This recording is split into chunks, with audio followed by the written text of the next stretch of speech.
Hello guys, this is your friend and we are back with a new fanfic. Which is what if Kushina survived and trained Naruto in secret while the Leaf Village lied to him for years, part 1. And if you enjoy this fanfic then please press the like button and subscribe to my channel for more fanfic like this.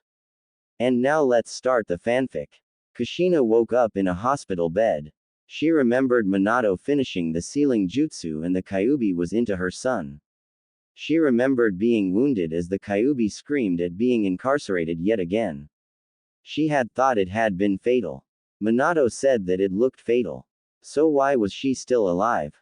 A nurse must have seen her eyes opened because she heard them talking about Sandaime. Sarutobi-sama would probably arrive soon with many questions that they hadn't had the time to properly answer the night of the attack. The night of Naruto's birth. Kushina was weak, but she was alive. And she wanted nothing more than to hold him in her arms. To protect him. She knew all about what it was like to be a young Jinchuriki. She knew what it was like to grow up alone. Nurse, Kushina rasped. Her throat and chest hurt badly. She didn't even bother trying to form chakra.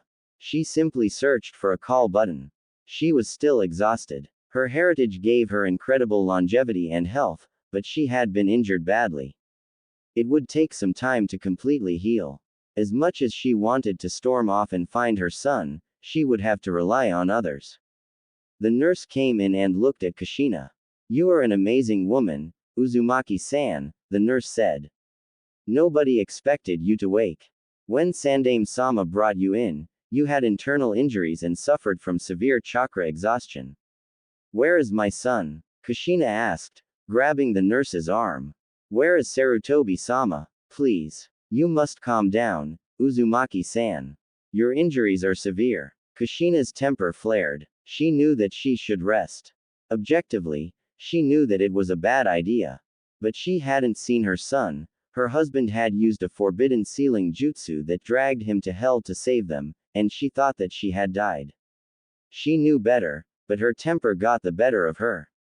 No. Bring me my son, she screamed, forming chakra and channeling it into her body.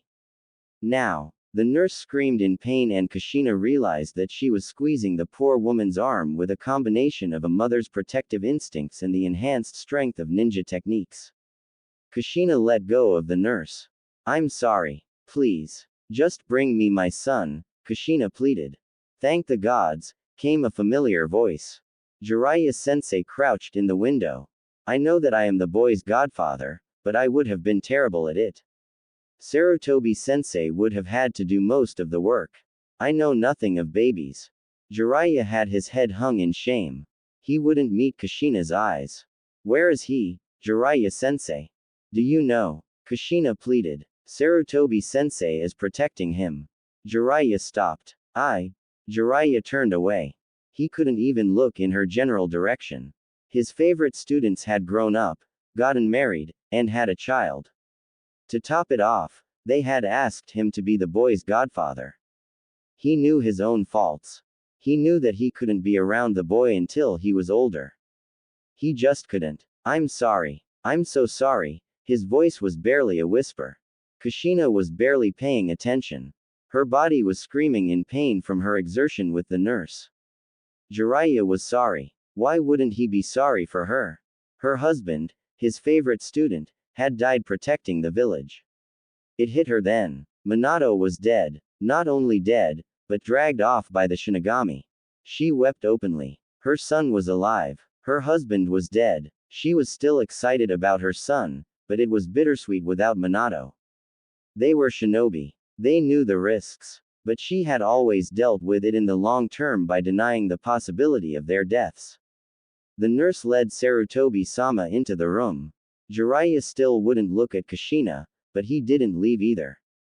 Kushina was flooded with joy at the tiny baby Sarutobi brought her. She cried harder, bringing Naruto into her uncharacteristically gentle embrace. He had blonde hair, just like Minato. 6 months later, the apartment of Kushina Uzumaki. Jiraiya-sensei, it doesn't matter. I'm not dead, Kushina said. It matters. I heard that you two might be dead and my first thought was, I hope Sarutobi-sensei doesn't know I'm his godfather, because I didn't want a baby around. You and Minato honored me and I nearly blew it off because I don't like babies, Jiraiya said fiercely. He had vowed that he would be the very best godfather possible. Kushina paused, looking at the Sannin intent on murdering the man. He hadn't left her alone since the hospital. Naruto was finally asleep and the dolt was nearly screaming at her. He really did know nothing about babies. For being such a renowned pervert, the Sannin was amazingly uninformed about the aftermath. Shish, Kushina shushed. Naruto is finally asleep. She had a hard look in her eyes. She had recovered quickly from her injuries. A testament to her Uzumaki health. She knew that Jiraiya was racked with guilt. At first, she had been infuriated with the Sannin, but after several months she was mostly just tired. Jiraiya-sensei, you aren't helping. I'm exhausted. Naruto is definitely an Uzumaki. He has endless stamina and I don't have the energy to be mad at you anymore. We are safe within the village. Just go somewhere. Write your books. If you wake Naruto again, by all that is righteous and holy in this world I swear I will poison you and then beat you to death. I mean it. Come back often, but leave. Tsunade has been gone since the end of the war. You are fantastic with Genin, but Naruto is only a baby. But, I'm letting you off the hook, Jiraiya-sensei, Kushina said honestly. It wasn't the old leche's fault, really. It was like the scorpion and the frog. Just make sure that you come back around, she added. Jiraiya hung his head. They had had this conversation many times before, but he could tell that the red-hot habanero was no longer angry with him. He would have deserved it if she had held a grudge forever. He knew that. After the first time Kushina had forgiven him, he'd made the vow. He intended to keep it, but he couldn't fight her anymore. She was right. He hated that she was right, but he admitted it. You're right. I'm not helping. I will not fail again. I will return. Kushina sighed. I almost wish you'd just go peep at the hot springs so I could have some peace, Kushina muttered. She was too tired to be offended by the old lech. She fell asleep where she sat on the couch, leaving Jiraiya to wonder if she'd meant it. Jiraiya made sure to secure the apartment before he left. Playground in the Leaf Village. Naruto, age 4. Hi, my name's Naruto Uzumaki. The boisterous blonde boy shouted at the other children in the sandbox. Kushina was sitting on a bench watching her son. His spiky blonde hair reminded her so much of Minato. It had been 4 years and she still missed him, but his absence hurt a little less. Sandaime had been very generous with their stipend and she hadn't been on a mission since before she was pregnant. She still trained, but she hadn't been in the field in years. Every time she got restless, she would look at Naruto and the restlessness melted. She knew that he needed her. The other villagers always whispered and avoided him. It was supposed to be an S-ranked secret, but somehow it had leaked to the general populace that Naruto was the Kyuubi Jinchuriki. She understood their hatred. It was callous and uninformed, but she understood. At first, she had challenged the villagers who stared and whispered. But it didn't really help any. Naruto would just have to grow up and prove to them that he wasn't the Kyuubi. Her ninja friends, on the other hand, were much easier to persuade. She explained to them that Naruto was just a boy, that being the Jinchuriki didn't mean that he was the Kyuubi. She found out who her true friends were, not that she was surprised at who remained. Makoto Uchiha was one of them, although her husband wasn't. Shikaku Nara had said, troublesome, in an understanding tone. She was never close friends with the Hyuga, but the Hyuga were more outraged that she refused to remarry and raised Naruto alone than whether Naruto was Kyuubi. Of course, Minato's sole surviving student, Kapi, Kakashi Hatake, didn't care. Kushina asked him to visit, but she found him more often at the memorial stone for the Third Great Ninja War. She shook herself from her reverie to see that Itachi and Sasuke were playing with Naruto. Sasuke and Naruto were both trying to catch Itachi. They were having so much fun that she barely noticed the Anbu in the tree at the park. She saw Makoto watching the children play with Itachi. Itachi was already a Chunin and Makoto had bragged that he was applying to Anbu. Kushina body flickered to a branch next to the Anbu. Are you here for me or Naruto? She asked. The Anbu just shook his head. Kushina body flickered back to her position on the bench and continued watching Naruto play. Naruto was the center of attention, right where he always loved to be. His mother was throwing him a birthday party and all of his friends were invited. He was always trying to make more friends, but the adults in the villages seemed to do something to make sure that other kids stayed away. Very few parents would let their kids get close to Naruto for long. The only kids his own age in attendance were Sasuke Uchiha and Shikamaru Nara. Sasuke was fun to play with, but he was always going on about what an awesome ninja he would be when he grew up. He always talked about how he would be just like his older brother, Itachi. It took Itachi only a year to graduate the academy and he already joined Anbu. Shikamaru was quiet, but he liked to play. He was always trying to teach Naruto to play shogi or go, but Naruto liked running around more than board games. Still, it was nice to play inside when it rained. Shikamaru was also friends with Choji Akamichi, but Choji's parents weren't as understanding about the Kyuubi incident as Shikamaru's parents. Choji liked Naruto and didn't understand why he couldn't go to the party as well, since Kushina was reputed to cook enough food for even an Akamichi. It took some doing, but Kushina managed to get Jiraiya-sensei and Kakashi-chan to show up as well. Naruto liked Jiraiya. Whenever Jiraiya was in town, he brought Naruto presents and would spend time helping with pranking the villagers.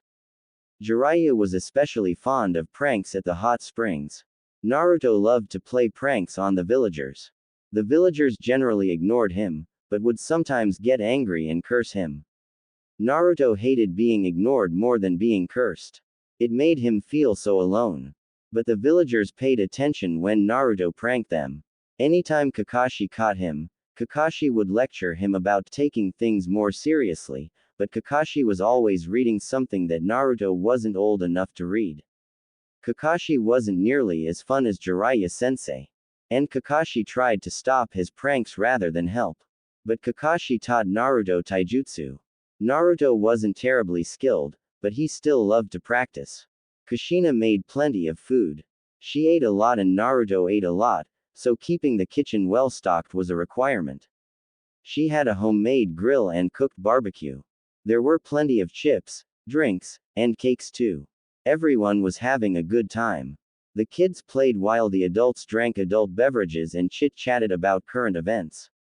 Naruto noticed some of those weird ninja with funny animal masks on the rooftop across from the apartment. And then someone new knocked on the door. Naruto didn't really know anyone else, so he was surprised that someone else would come to his party. Mom, did you invite anyone else? He asked. I did invite someone else, but I really didn't think that he'd show. He's a busy man, after all, Kushina replied from the grill. She left Jiraiya at the grill and went to open the door. Hiruzen Sarutobi, the Sandaime Hokage, bowed and entered. Everyone had some variation of Hokage-sama, or Sarutobi-sensei, in shock as the Sandaime entered. Hey old man, I've never met you before. Who are you? Naruto asked innocently. Everyone in the room was stunned into silence at Naruto's bluntness, but the Hokage only chuckled. Ho ho. We've met before, Naruto. I must be keeping myself even busier than I thought if you don't even remember me. I'm Hiruzen Sarutobi, the old man said. And you should be able to guess my title from my robes and hat. Naruto frowned. The old man was wearing Hokage robes. Well, the old man seemed nice enough, so he didn't see what the big deal was. Naruto didn't get why everyone was so reverent. Nice of you, show, old man, Kushina chided. You must have misplaced the last 2 birthday invitations I sent. If mom talks to him that way, then I'll talk to him that way, Naruto decided. He went back to playing with his friends, who were both mortified at how he spoke to the most revered ninja in the village. Shikamaru didn't even utter his trademark, how troublesome. Naruto made a mental note. Knowing what shocked people was always good fodder for pranks. Kushina, Jiraiya, and Sarutobi gathered around the makeshift grill. Sarutobi said, "Well, it looks like he's healthy." "Yes," Kushina replied. "He's grown strong. I've been keeping track and he has even more stamina than a normal Uzumaki." Kakashi says that his chakra network is nearly as developed as a low-level Chunin. "I really wish that the Hyuga weren't so uptight because I would like to get someone with a Byakugan to look at him. But as far as we can tell, everything is just fine." "Good. Good," Sarutobi muttered. "So he'll be ready to go to the academy this year?" He asked clearly. "The war is over, Hokage-sama. I was hoping to let him be a child for a while," Kushina replied. "Sasuke and Shikamaru are both entering the academy this year and Naruto should probably stay with his friends," Sarutobi said. "I suppose if he's to be a ninja anyway, he might as well stay with his friends," Kushina relented. "Sarutobi-sensei, I would like to remain in the village for a few months when Naruto enters the academy," Jiraiya finally spoke.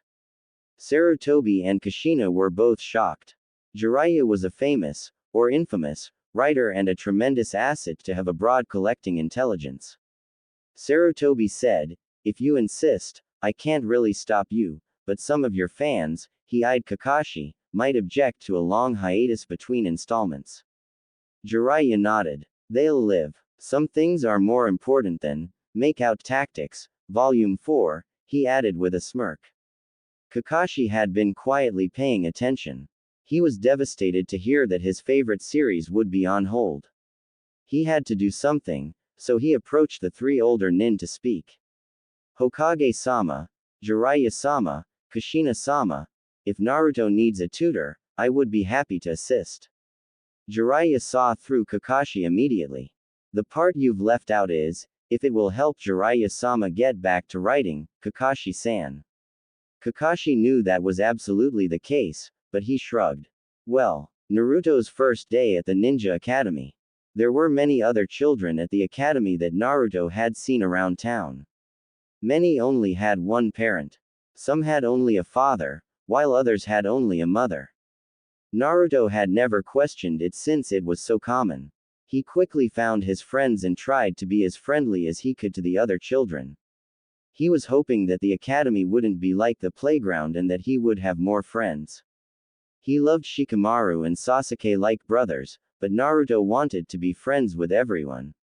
That first day, there were several tests to determine everyone's physical capabilities.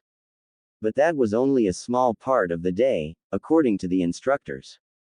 There were also textbooks. Reading, writing, math, history, and science were part of the curriculum too. The instructors for the class were Iruka-sensei and Mizuki-sensei. They both seemed harsh to Naruto, but he was accustomed to new people acting weird around him.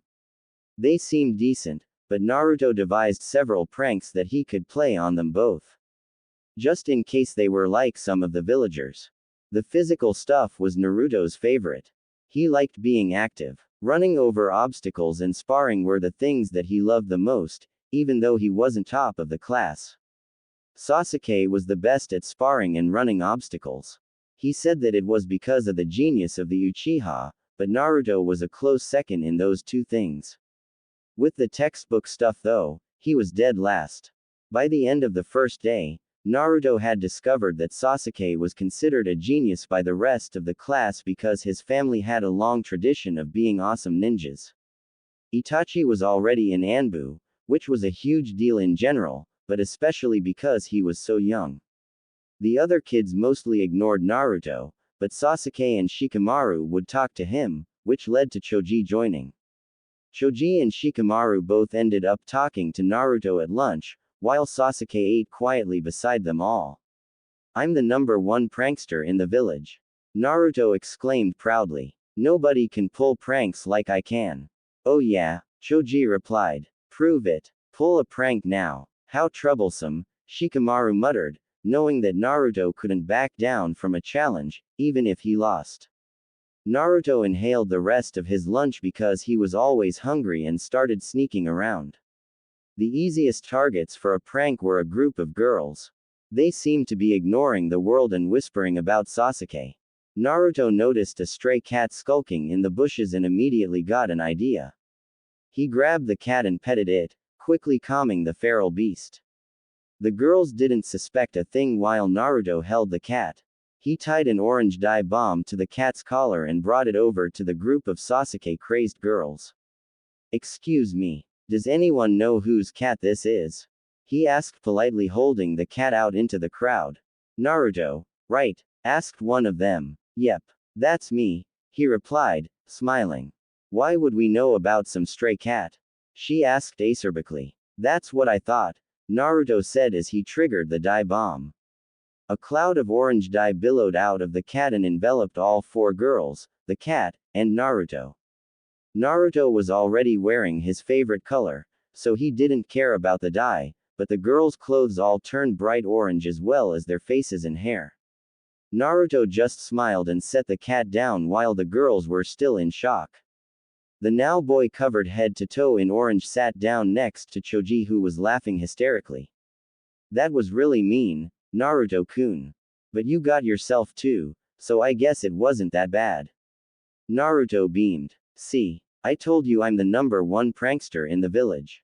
Choji looked to Naruto and said, "Yeah, but those girls are about to murder you."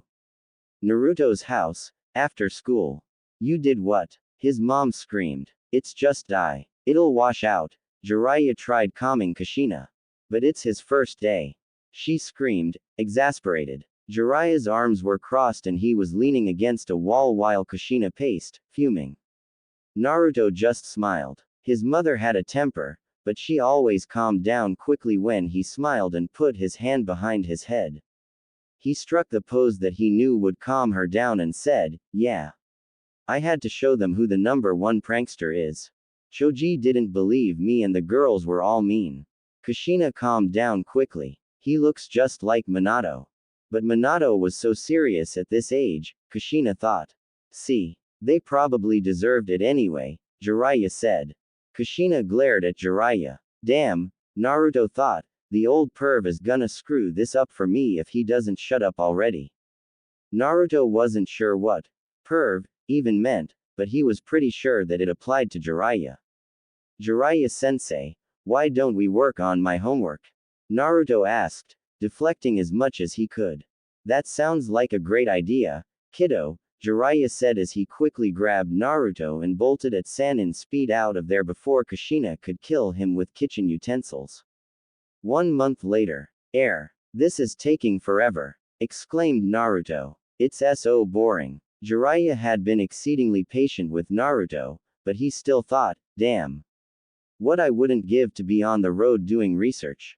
And I would love to see the next wave of kunoichi they'll send to tempt me into divulging village secrets. That's always a good time." "Naruto-chan, we talked about this," Kushina cooed. "Some ninja are good at some things and other ninja are good at others. But everyone has to work at it. You have to become good at hard work even if you have a Kekkei Genkai or you'll never be great." Sasuke was there too. He figured that passing up the chance to train with a legendary Sannin would just be stupid. And Itachi was out on a mission anyway. Even Sasuke won't be a great ninja if he doesn't put in hard work. And he's already the top of your class. But if he doesn't train, if he doesn't put in the effort, he won't get any better, Kushina said again. She must have repeated the lecture 100 times since Naruto's first day. But she only added the part about the Kekkei Genkai when Sasuke was around. Jiraiya nodded in agreement. "Naruto, you can't just skip this stuff because it's hard.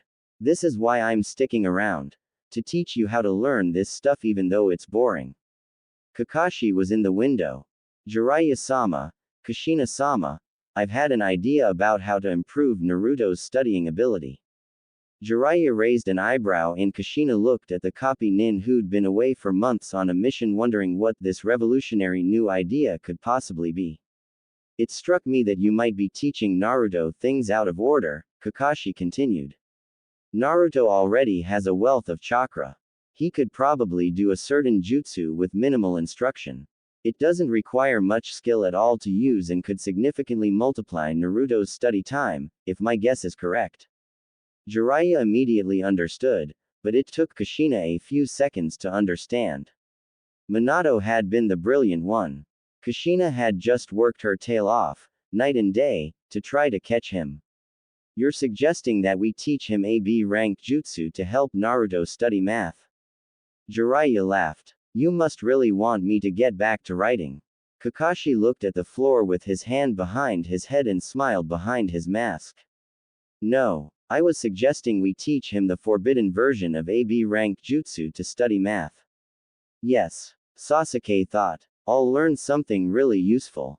Sasuke-chan, this is something that you'll have to ask your mother about, Kushina explained as if she'd read his mind.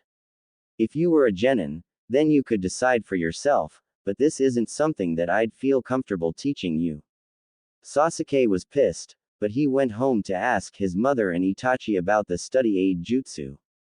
We'll have to work on some other things first, but he'll be a first-rate student by next year, Jiraiya said. Several months later. Okay, Naruto. You've got enough chakra control to try this. You're still dead last in your class, but with this, you'll be able to study at lightning speeds. Jiraiya exclaimed dramatically. Show me already, Pervy-sensei. Naruto asked excitedly. It's called Shadow Clone Jutsu, Jiraiya explained. Watch. He made the single hand sign for the jutsu and poofed into two Jiraiyas. See? They said in unison. Jiraiya-sensei, how does that help? Naruto was confused. First, learn the jutsu. Then we'll explain. The two Jiraiyas. It didn't take long for Naruto to figure out how to channel his chakra into the jutsu. His first successful shadow clone filled the entire study room with clones. There were legs and arms everywhere, mashing everyone against walls and floor. Naruto couldn't get the exact number of clones right, but he could easily make too many instead of too few. After several practice runs, Jiraiya took Naruto to the library. Jiraiya checked out as many books on speed reading as the library had. Naruto, make a shadow clone for each of these books. Then, each shadow clone will read a different one of them. Naruto didn't understand, but did as he was instructed. He was still at the bottom of the class and wanted badly to improve. His mother had said that as long as he passed, his ranking didn't matter, but he wanted to show everyone that he could be good at things too. After about 3 hours of reading, most of the clones had finished their books and were practicing the speed reading techniques at the end. Jiraiya announced to the gaggle of Narutos, okay. Now, disperse the clones, one at a time. Naruto tried, but ended up dispersing them all at once. He still didn't quite get the big deal about them. Jiraiya picked up a book at random and asked Naruto about it. Naruto answered the question correctly and Jiraiya picked up another book. And another. Until Naruto figured it out. Everything the clones learn, I remember when they disperse. He said excitedly. Now you're getting it, kiddo, Jiraiya responded. Every day, after school, I'm going to have 10 or 20 books ready for you to read, starting with these books on speed reading.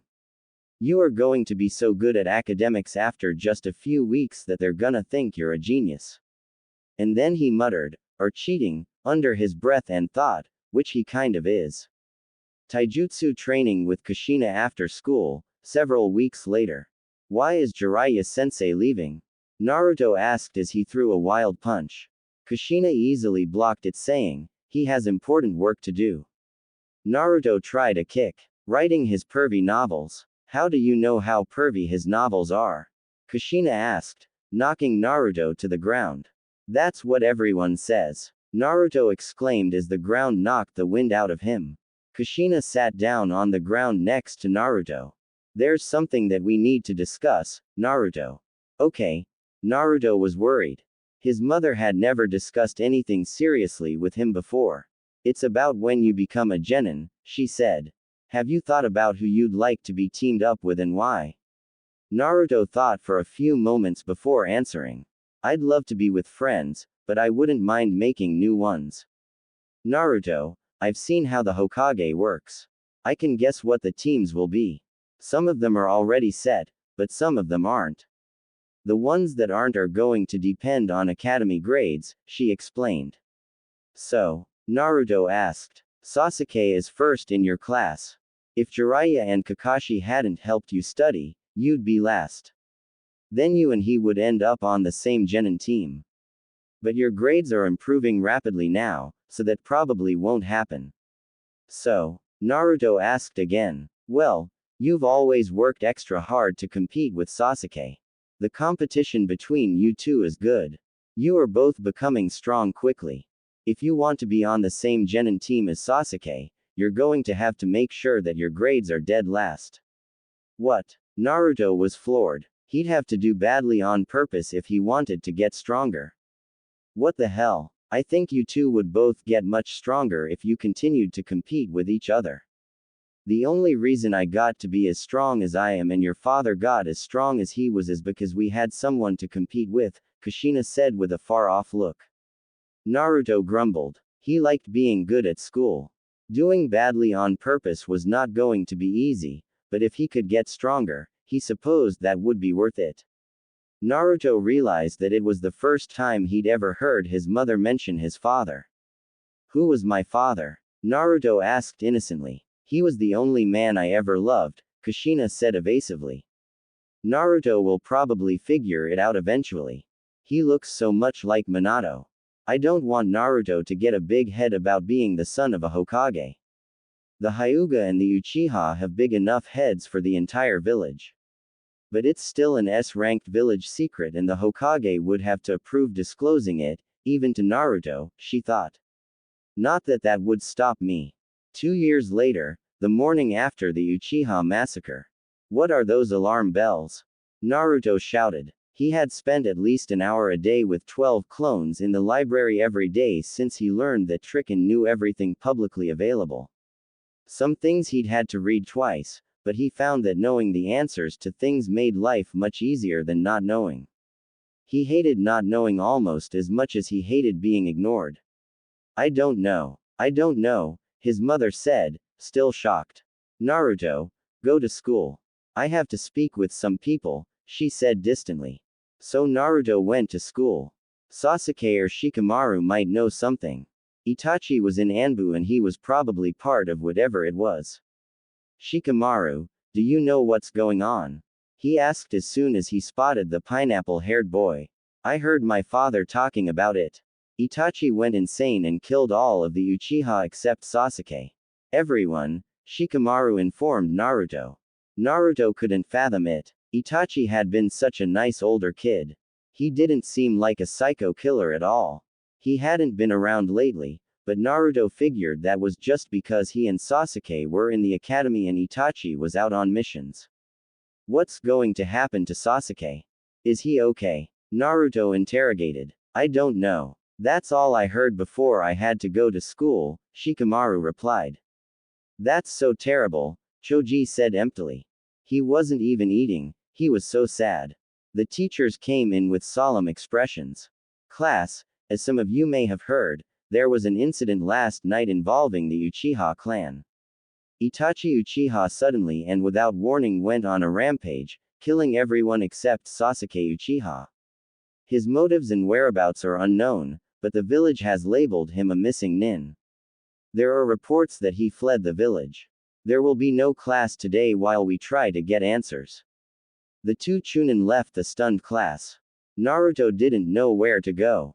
His mother wasn't going to be home and she was always there to let him in after school. He didn't like wandering the streets because of all the weird stares and occasional angry mobs from the villagers, but he felt like he had to do something. The only person that he could think of to find was the Hokage. The other students went home, but Naruto charged straight into the Hokage tower. The staff at the tower was so shocked by the boy that they didn't think to stop him. They all knew that he was the Jinchuriki and some of them were terrified of what might happen. Some of them just wanted to see what the notorious mischief maker was up to.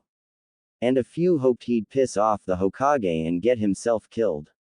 Naruto burst into the Hokage's office. Jiraiya was already inside as was his mother. What the hell is going on, old man? Naruto yelled. Normally, Sarutobi enjoyed the high-energy antics of the blonde-haired youth, but today he had too much to deal with. I'm having a meeting about a massacre and I don't have time right now, Naruto. Please leave. Kushina went over to Naruto to shuffle him out of the office, but Naruto wouldn't back down.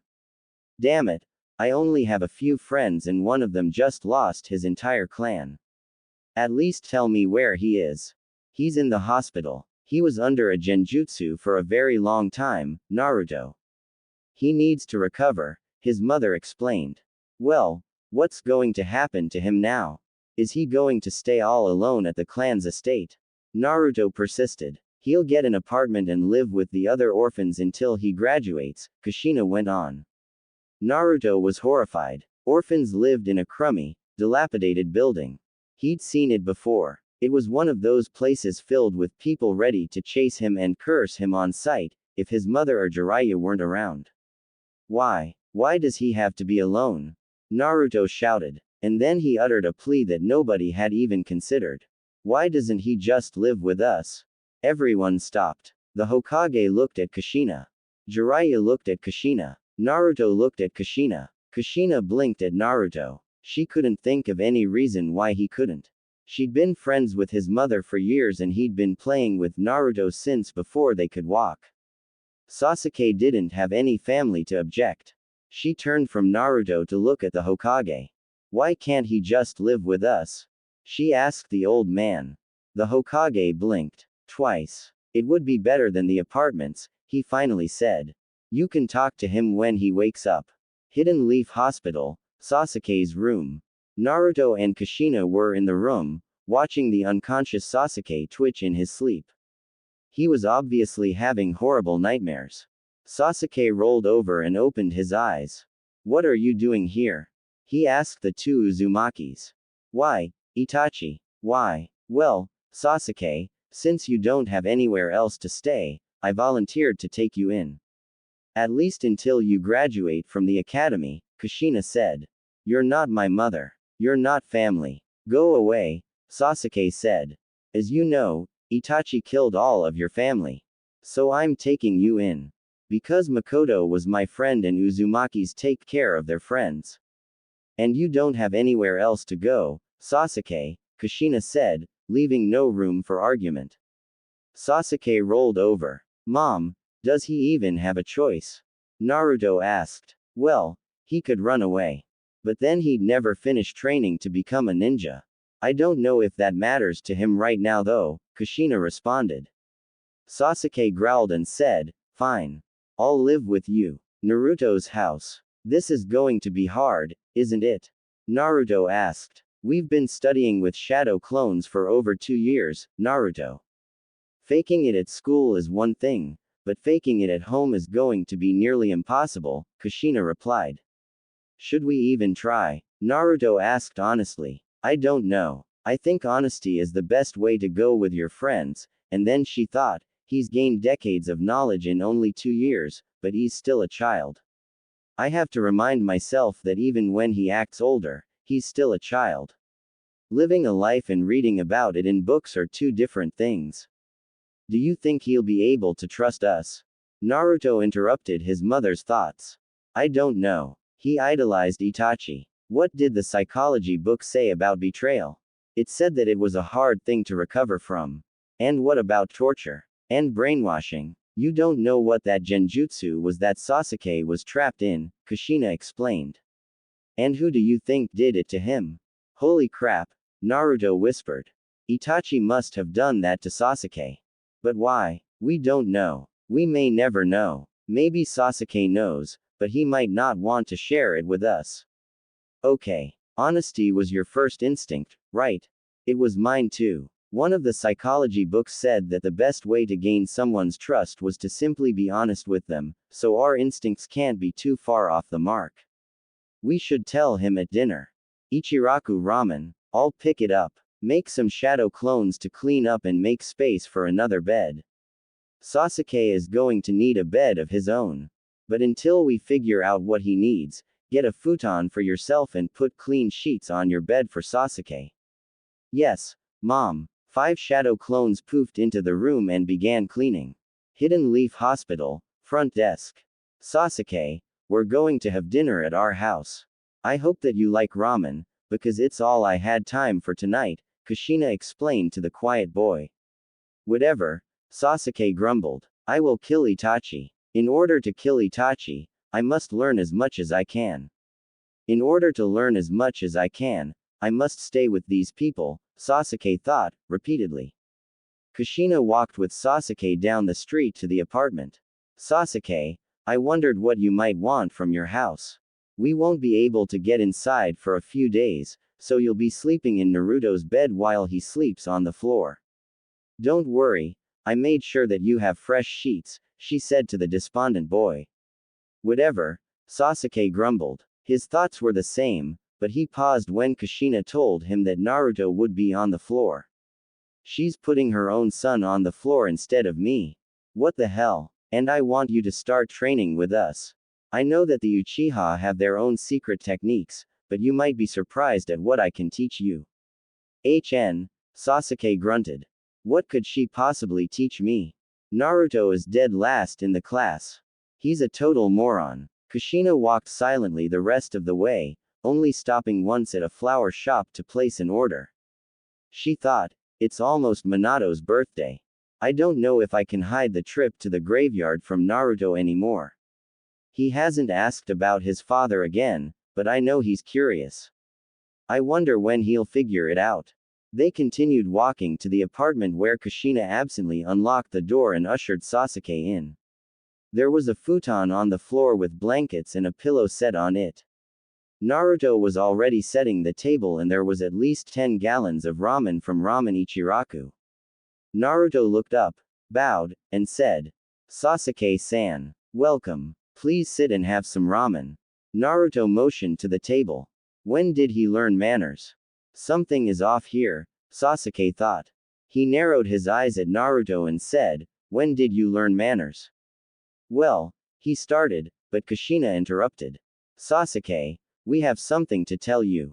Please sit down, Kushina said gently. Naruto has been failing at the academy on purpose, Kushina explained. Are you serious? Why would he do that? Why would you let him do that? Sasuke questioned. I'm guessing that you already know that genin get assigned to teams when they graduate the academy, but do you know how the teams are formed? Kushina asked. The Hokage assigns them, Sasuke responded, sure that it didn't matter. Naruto was already slurping down soup and the noise was mildly distracting. Yes. But he assigns them on several factors. If any teams have historically done very well, the Hokage will try to recreate it with a new generation. Ino Shikacho, for example. Beyond that, the Hokage tries to create balanced teams. When I was a genin, the lowest scoring student and the highest scoring student were paired with someone from the middle. And every year since then, the Hokage has done it that way. If you are the highest scoring student and Naruto is the lowest scoring student, Kushina trailed. Then we'll end up on the same genin team, Sasuke finished. He looked at Naruto and said, you want to be on the same team that badly? Why? Naruto looked down from his noodles and said, we've always been friends, Sasuke. I wanted to make sure that I knew at least one person on my genin team. Sasuke narrowed his eyes at the blonde. Just how smart are you? Naruto finished his second bowl of ramen before answering. Kushina had begun devouring her ramen with as much gusto as Naruto had. I'm not any smarter, Sasuke. I've just learned a whole lot more than I let on, Naruto explained. How much more? What do you know? Sasuke interrogated. Math, history, literature, biology, physics, psychology, tea ceremony, smithing in theory, chemistry, poisons, cooking, basic chakra theory, basic battle tactics, human anatomy, and his face blushed, pervy stuff. Naruto. Kushina shouted. I'm being honest. Naruto shouted in return. How did you even get any of that material? She shouted, disapprovingly. We covered henge in class, he said sheepishly. We're going to have to talk about that, Naruto. And it isn't going to be comfortable for either of us, she said as she slurped more ramen. How could you possibly know all of that? Sasuke said, shocked. For once, he wasn't thinking about Itachi. I don't believe it. Naruto looked at him and did a hand seal that Sasuke didn't recognize. There was a poof and then there were 5 of him. They huddled briefly, then each one hanged into a different character and began performing a scene from a play that Sasuke barely recognized. After the scene played out, Sasuke asked, how do clones and illusions help you learn this? What's the point? They aren't regular clones, Naruto explained. They're shadow clones. They take enormous amounts of chakra, but I have tons of chakra. And when they disperse, you remember everything that the clone experienced. Plus, using them almost constantly builds up my chakra level. I haven't actually compared, but I should have more chakra right now than most Jonin. 2 years of studying about 50 hours every day. I finished the academy curriculum after the first 6 months. This is your secret study aid jutsu? Sasuke asked. Let me try. And he started forming the seals that Naruto had used. Kushina reached over and stopped Sasuke. Later. You'll need to build up your chakra level first or you'll exhaust yourself and end up back in the hospital. We'll start work on that tomorrow. For now, just eat. You have school tomorrow. Ninja Academy, the next day. Naruto. Iruka-sensei asked. Naruto hadn't been paying attention. He was thinking about one of the books on torture recovery he'd read. He was still concerned about Sasuke. Huh, he said. He didn't really have to act distracted. It was boring stuff. Stuff that he'd covered long ago. He was genuinely bored. Tell the class what chakra is, Naruto, Mizuki-sensei said, annoyed. It's a combination of physical and spiritual energy that ninja use, Naruto rattled off without thinking. Sasuke elbowed him in the ribs and whispered. Idiot. Naruto thought, oh shit. I'm supposed to be dead last. What if they pick up on the charade? Gotta cover. And chakra is how you do cool jutsu like fireballs. He exclaimed, excitedly. The reality was that he thought fireballs were cool and he was excited to try them, but he knew that he needed a strong foundation in the basics before he started learning those things. And he didn't know anyone who would test his chakra affinity, so he didn't even know if he could do a fireball. But mostly, nobody would teach an academy student anything useful like that. Even Jiraiya-sensei and his mom told him to master the basics first. Mizuki-sensei responded, yes, Naruto. But chakra has many uses aside from just ninjutsu. There's also genjutsu, taijutsu applications, and medical jutsus. Naruto tuned him out again. One of his clones was in the library reading up on what little was available on genjutsu. He hoped the clone would finish soon and disperse so that he would have something else to think about. Shikamaru watched Naruto and Sasuke's brief exchange. He had gotten very good at analysis. His father was still better, but he was very good. Sasuke and Naruto were up to something. During lunch, Shikamaru made sure that he was alone with Naruto and Sasuke. Okay, what's going on? Sasuke and Naruto looked at each other. If I slip up again, he'll probably figure it out anyway, Naruto said. You can't unring a bell, Naruto, Sasuke said. Shikamaru, you can't tell anyone. Not even Choji. Not until we're all at least genin. Okay. Naruto asked his friend. It's your secret. If you can't manage to keep it, it's not my fault. But I won't tell anyone, Shikamaru responded. It'd be too troublesome. I've been tanking academics, Naruto confessed. Why? Shikamaru couldn't figure it out. Naruto loved getting attention and being the top of the class would certainly have gotten him attention. If I'm top of the class or number 2, then there's no way that I'd be on the same genin team as Sasuke, Naruto responded. He liked Naruto and wanted to be on the same team as him. But he had also been friends with Ino and Choji practically since they were born. He wondered how the genin teams were assigned. You're going to be teamed up with Ino and Choji. Sasuke is my only other friend. I don't dislike any of the other kids, but it would just be easier to be on the same team as Sasuke, Naruto explained. Shikamaru looked thoughtful for a moment before saying, Easier to pretend that you don't know anything and barely pass any of the tests than to just tell the Hokage that these are the lengths you are going to in order to ensure that you are paired up as genin. Naruto looked at Shikamaru. When you put it like that, it sounds like the Hokage might actually listen instead of just doing what he thinks is best. This way is much more likely to actually work, he said with a smirk. Shikamaru sighed. Telling would be too troublesome. It's just until we're genin, Shikamaru, Naruto assured his friend. Then I won't have to pretend to be totally clueless. Do you even care who else is on your team? Shikamaru asked. Naruto shrugged, but Sasuke said harshly, someone who won't slow me down. Naruto said, I don't actually care. It'll probably be a girl, just by the numbers. I just hope it doesn't turn into some hopeless love triangle like in stories. Naruto's house, several years later, but a few months before academy graduation exams. You only have enough chakra for 8 shadow clones, Sasuke. Your chakra level is improving, but I'm concerned that you have ignored some areas of study. You shouldn't focus completely on battle skills.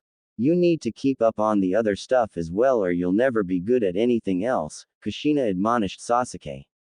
Sasuke's bed and a few other things were in with Naruto's stuff in one room and Naruto was reading the chakra theory book again.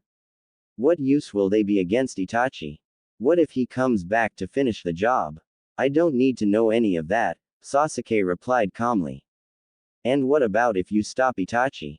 What will you do then? Do you think that you'll only ever be given combat missions? We have been at peace for over a decade.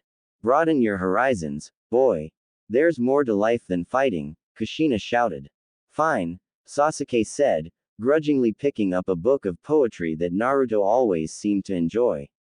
Naruto felt a clone disperse. He had gotten his hands on an old enemy bingo book from the Third Great Ninja War. Naruto looked at Sasuke and decided to do something to cheer him up. Something that would probably spark a conversation with at least his mother and the Hokage. After Kushina left, Naruto said, Hey, Sasuke. Do you have enough chakra for a shadow clone right now? I want to do something and I'd like your help. Sasuke looked at Naruto, annoyed that he was interrupted. Fine. Let's just hurry up. Naruto and Sasuke went out to Naruto's secret hiding spot behind a hardware store.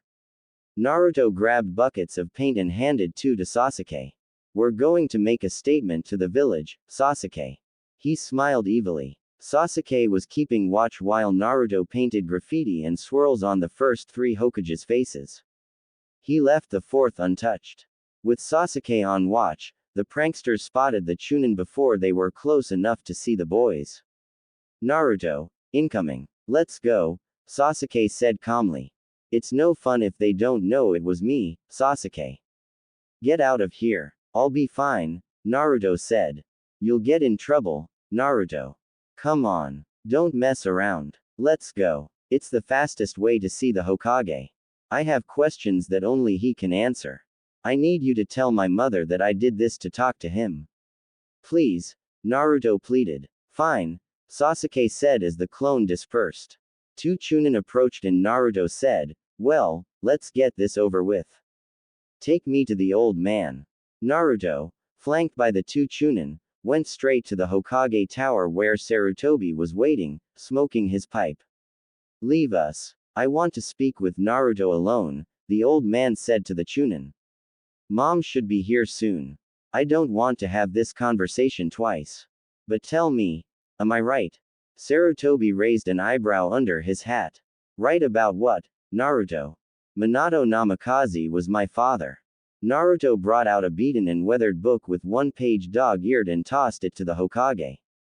It was the bingo book that his clone had been reading earlier from the Third Great Ninja War. There isn't much personal information about him in any of the history books, but I found this earlier today. He's 16 in the picture. I look just like him. When I first saw it, I thought, why am I in a bingo book from so long ago? Kushina arrived at the top of the tower where Naruto and Sarutobi were talking. Sasuke had told her that Naruto was seeing the Hokage and she'd seen the graffiti on the monument. She figured that Naruto knew about his father. Naruto, are you alright? She asked. Naruto just looked hurt when he faced her. Why was it such a big secret? Couldn't you have just told me? There's more to it than that, Naruto, Sarutobi spoke up. He wanted you to have a normal life. Kushina looked at Sarutobi as if she wanted to kill him. He wanted Naruto to be a hero. I wanted him to have a normal life. Naruto looked at his mother. What? I knew that you would have to grow up to become a great shinobi. That it would hard and lonely. But I want you to have friends. I want you to have fun and enjoy life. I want you to know love. How could you do that if you thought that you had to live up to Minato? How fair would that have been, to put such pressure on you? Kushina started tearing up. It would be too cruel. She started sobbing, letting it all out for the first time in 13 years. I couldn't do that to you. You're all I have. Naruto had never seen his mother cry. He didn't know what to do, how to respond. He wanted to be mad. He wanted to be pissed that they kept something like this from him. But seeing her in tears, he just couldn't be angry. It hurt him to watch her suffer and to know that it was because of him. His childish outburst. His stupid mouth. Naruto, Sarutobi interrupted. This was a secret that was meant to protect you. Are you familiar with the Hyuga clan? Naruto turned. Hinata is in my class, but I don't really know much about them. How is this relevant? Just pay attention. Several years ago, a rival village sent ninja to collect the Hyuga's Kekkei Genkei. They kidnapped the heir to the clan and tried to blackmail the clan head. The heir, Hinata, was only 4 at the time. She was a target because of her clan. Because of her affiliation with the Hyuga. We made sure that any enemies that Minato had wouldn't target you by hiding your affiliation. Sarutobi tapped his pipe and took another drag before continuing. It wouldn't be wise to advertise your lineage because you only have yourself, your mother, and now Sasuke Uchiha for protection. Kushina is a formidable kunoichi. He turned to Kushina, who should come back to active duty, by the way, and turned back to Naruto, but there is only so much that she can do if it gets out. You should be safe at home, but you never know who will decide to sell this information to a potential enemy. Kushina had been composing herself after her emotional breakdown, but she looked up at the Hokage and choked out, I want his things back. Sarutobi thought, I should have known she would. You know that I can only give you his civilian things. His ninja gear is sealed in the vault. She composed herself. Her voice was hard now. That's all I care about anyway. And there is a kunai as well. Just the one. It has sentimental value. Sarutobi nodded, leaving the two alone atop the tower, and prepared to have Minato's things removed from the storage vault. Naruto looked at his mother and said, I'm sorry for hurting you, Mom. Kushina just hugged him silently. Naruto's house, that evening. Why are you putting up pictures of you and the 4th Hokage, Kushina-san? Sasuke asked. Naruto looked at Sasuke. He picked up a picture of Kushina and Minato from their academy graduation and put it next to his face. He motioned between his face and the picture of Minato. No way, Sasuke exclaimed in shock. Naruto nodded. We only ever mention it here though. Nobody else can know. Although, some of the other Leaf Ninja will probably figure it out eventually, if they haven't already figured it out. But we don't have to help them by advertising, Naruto said. I wonder what other secrets we don't know. How will I know when I'm ready to face Itachi? I have to be sure or I'm screwed, Sasuke thought. Living here has gotten me at least as far as I saw Itachi get with certain techniques, but without my Sharingan I'll never touch him. I have to figure out how to awaken it. Naruto. Pay attention. Iruka-sensei shouted. Huh. Naruto turned to the Chunin instructor. You have to do the clone jutsu, Mizuki-sensei said, expecting the blonde child to fail. Naruto idly did the hand signs and made the requisite 3 basic clones. It had taken him months of practice to do a basic academy clone instead of a shadow clone, but he'd finally gotten it down. You pass, Mizuki was disappointed. The brat is supposed to fail, damn it. He hasn't made a single clone in practice, let alone 3. How can I manipulate him if he passes? Crap. I'll have to think of some other way to take revenge on that damned Kyuubi. Naruto had gotten the bare minimum correct on the written test to pass, and he needed to pass all 3 practical tests in order to graduate. He and Sasuke had long since mastered the practical skills to the point that they didn't even need to use hand signs anymore. The two had even practiced using them in their taijutsu sparring sessions. But the test didn't call for that level of skill, and showing off wouldn't help his goals. Iruka returned Naruto's contagious smile. Whatever happened 13 years ago, Naruto isn't the Kyuubi. He's just not that psychotic. The students who passed that final test received headbands with the leaf symbol with instructions to return in the morning for assignments. Naruto, Sasuke, Shikamaru, Choji, Ino, and some pink-haired girl went out to celebrate. Sasuke didn't want to, but neither did Shikamaru. Choji and Ino convinced Shikamaru to come out, while Naruto convinced Sasuke to go. Naruto didn't know what the deal was with the pink-haired girl, but she and Ino were constantly fighting over something. Hi, I'm Naruto. Who are you? He asked. I know who you are, moron. We're in the same class. You're always playing pranks on everyone, and I can't believe you actually passed, the pink-haired girl said with venom. Oh, come on. Have a sense of humor. You can't be that mad, Naruto replied. Pink hair was definitely exotic, and he had just started to notice things like that on girls. The pink-haired girl merely ignored him and walked next to Sasuke. Sasuke-kun, I'm so glad that you decided to celebrate with us, the girl cooed. Are you kidding me? She likes Sasuke. Too bad for her. He's not into romance at all. That time I showed him one of Ero-sensei's books was hilarious though, Naruto mused. Naruto went over to Ino and said, Hi Ino. What do you feel like tonight? Choji probably wants barbecue. Shut up, moron. I'm trying to listen to Sasuke, Ino replied coldly. Oh, come on. Is every girl in the village obsessed with him, or is someone playing a massive joke on me? Naruto thought. Screw it. I'll just focus on becoming Hokage. That'll teach them for pulling this kind of joke on me. The group was stopped by a man about 50 years old with strange markings on his face and long, spiky, white hair. This year's graduating class, huh? Who've we got here? Jiraiya asked. Shikamaru bowed and said, It's an honor, Jiraiya-sama. I am Shikamaru Nara. This is Choji Akamichi, Sasuke Uchiha, Sakura Haruno, Ino Yamanaka, and Naruto. Hey, Ero-sensei. How's the latest book? Naruto interrupted with a smile. Sakura shouted, You can't talk to one of the legendary Sannin like that, you moron. Jiraiya chuckled. You're absolutely right, Sakura-chan, right. He should be more respectful of his elders. Shut it, Ero-sensei. Or I'll tell them about that time you took me to the hot springs and, Jiraiya clapped a hand over Naruto's mouth smiling nervously. The class clown moron knows Jiraiya-sama. Sakura sputtered. And has blackmail material on a Sannin. Weird, Shikamaru thought. Sasuke maintained his usual calm demeanor, but everyone else was shocked into silence. Let me buy you all dinner, Jiraiya said, keeping his hands firmly wrapped around Naruto's mouth.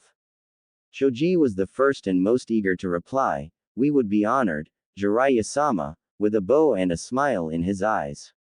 At the barbecue restaurant, Jiraiya emptied his wallet paying for a meal that included both Naruto and Choji. Naruto wouldn't tell anyone how he knew Jiraiya, and Jiraiya just kept saying, We met a long, long time ago. The group of freshly minted genin and one Sannin left later than anyone anticipated, so Jiraiya offered to make sure everyone made it home without incident. Sasuke and Naruto were the last of the group with Jiraiya. Sasuke-kun, where are you staying? Jiraiya asked. He's staying with us. Which you'd know, if you'd come around more often, Ero-sensei, Naruto replied. Jiraiya winced. I'm sorry, Naruto. But I had important research to do, Jiraiya lied. I wish I didn't have to lie about that. The three walked into the apartment and Jiraiya stopped when he noticed the pictures. I see. You know about Minato then. Kushina punched Jiraiya hard enough to knock him through the closed door and into the opposite wall. Hello, Jiraiya-sensei, she said through the hole in the door, smiling. Next time, please tell me that you are going to be keeping my son and nephew out late so that I don't worry. She turned to the two and wrapped them in a big hug. Congratulations. You both made it. I knew you would. I can't believe I'm used to this kind of emotional outburst. An Uchiha would never have shown this little self-control.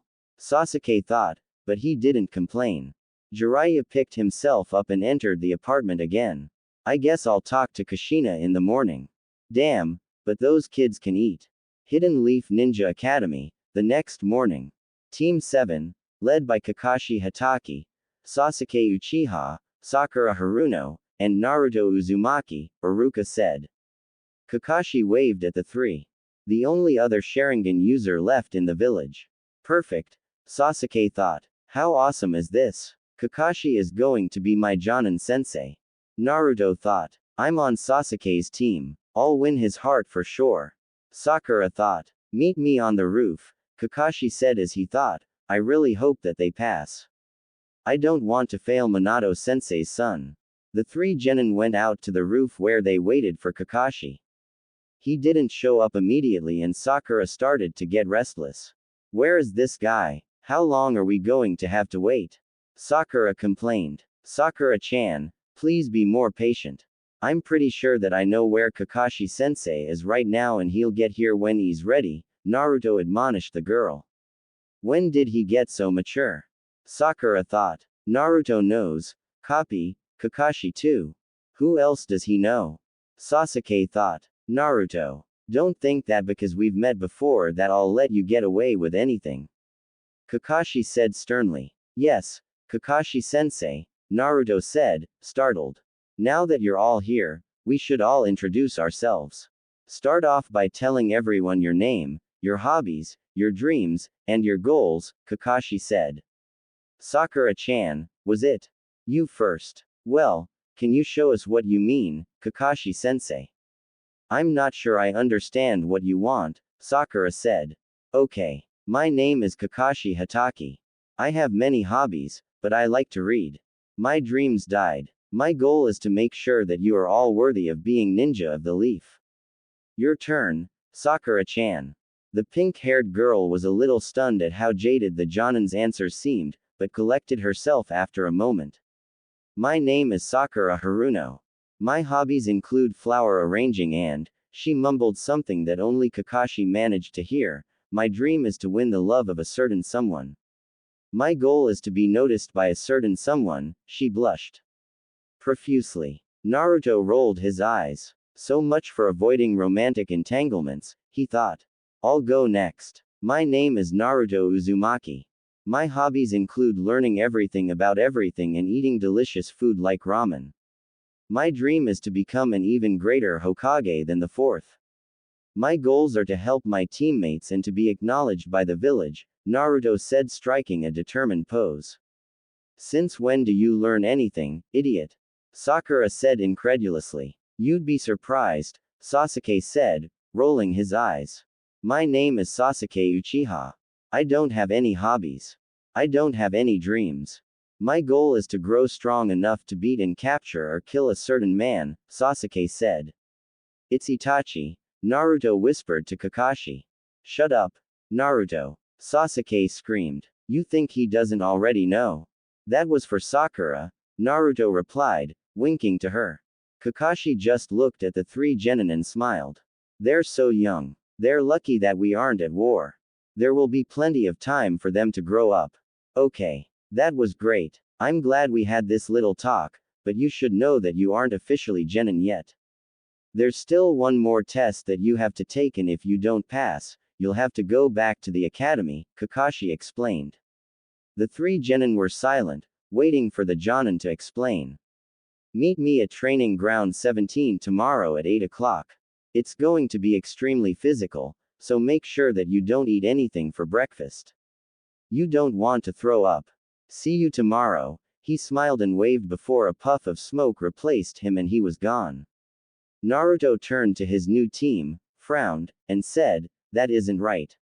What do you mean? Sakura asked. If it's going to be that physically demanding, we should eat only certain types of food that will make sure that we have energy, but won't take long to digest, like fruits and vegetables, Naruto explained. How do you know that? You failed biology, Sakura said. Yeah, on purpose, Sasuke said. Stamina Freak here knows more about nutrition than most doctors. What? How can you defend him, Sasuke? Sakura shouted. Because I've seen it. I've been living with him since the massacre. He'd have graduated years ago, if his mother would have let him, Sasuke explained. No, that would make him some kind of genius. There's just no way. Sakura tried to reconcile what she'd seen of Naruto at the academy with a super genius who knew so much and she just couldn't do it. Not a genius, Sakura-chan. Just determined, Sasuke said cryptically. I'll tell you all about it after we pass that test tomorrow, Sakura-chan, Naruto reassured. Sasuke-kun trusts the idiot. I don't know about this, but I guess if Sasuke-kun trusts him, I'll trust him too, Sakura thought. Oh, shit. Kakashi already knows, Naruto paled. It was his idea in the first place, Naruto continued. Sasuke and Sakura both stared at him. Training Ground 17, the next morning. Sakura-chan, did you eat breakfast like I explained? Naruto asked as she arrived. Even though Kakashi-sensei said not to eat anything, yes. I ate some fruit, Naruto. She had to admit that she felt much better than if she hadn't eaten anything. The three waited for several hours alone at the training ground. Naruto and Sasuke argued about training while they waited, but Sasuke refused to waste energy before the test, so Naruto practiced taijutsu by himself. When did his taijutsu get so good? Sakura thought as she watched Naruto practice.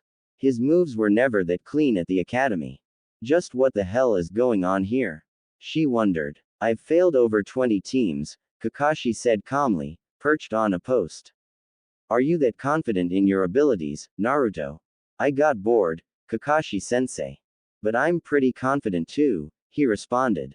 Well, is everyone ready for the test? Kakashi asked. Yes. The genin responded enthusiastically. Kakashi raised 2 bells and explained, your test is to get these bells from me. There are only 2 bells though, so only 2 of you can pass. The genin were all shocked at that. You'll have to come at me with everything you've got. Don't hold back or there's no way you'll be able to pass. Naruto ran at the genin, trying to tackle him immediately, but Kakashi wasn't there and Naruto's tackle went through empty space.